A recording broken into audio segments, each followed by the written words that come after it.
পুৱতি তৰা ধাৰাবাহিকখনৰ আজি নিশা আহিবলগীয়া এপিছডৰ প্ৰম' বৰ্তমান মুকলি হৈছে আৰু আজিৰ প্ৰম'ত আমি দেখিবলৈ পাইছোঁ ধাৰাবাহিকখন হ'বলৈ গৈ আছে বহুত বেছি ইণ্টাৰেষ্টিং। বলকচোন চাওঁ আজিৰ প্ৰম'ত কি দেখিবলৈ পাইছোঁ।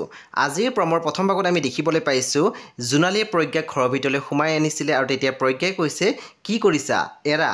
তেতিয়া আমি দেখিবলৈ পাইছোঁ জোনালীয়ে কৈছিল যি কৰিছ তোৰ ভালৰ বাবে কৰিছোঁ, এতিয়াৰ পৰা তোৰ মৈমতালি নচলিব। তাৰপিছত আমি প্ৰম'ত দেখিবলৈ পাইছোঁ ৰমন বৰ্মনে জোনালীক কৈ আছিল বতৰ এনেই গৰম, তাতে কথাৰ গৰম নেদেখুৱাব। তাৰপিছত আমি প্ৰম'ত দেখিবলৈ পাইছোঁ বেদই অনুক কৈ আছিল আজি মোক অনুভূতিয়ে লগ কৰিব, মোৰ লগত বোলে তাইৰ কিবা দৰকাৰী কথা আছে, ঐ তই যাবি নেকি মোৰ লগত। তাৰপিছত আমি প্ৰম'ত দেখিবলৈ পাইছোঁ বিভূতি ফুকনে বাটত থিয় হৈ আছিলে আৰু তেতিয়া আমি দেখিবলৈ পাইছোঁ এখন গাড়ী আহি ৰখিছিলে আৰু সেই গাড়ীখনৰ পৰা নামিছিলে ৰমন বৰ্মন। বন্ধু বান্ধৱীসকল আজি নিশা 9 বজাত ৰং টিভিত আহিবলগীয়া পুৱতি তৰা ধাৰাবাহিকখন খুবেই বেছি ইণ্টাৰেষ্টিং হ'বলৈ গৈ আছে। আপোনালোকে চাবলৈ একেবাৰে নাপাহৰিব। পৰৱৰ্তী আপডেটৰ বাবে আপোনালোকে আমাৰ চেনেলটো ছাবস্ক্ৰাইব কৰি কাষত থকা বেল আইকনৰ টিপি দিবলৈ একেবাৰে নাপাহৰিব।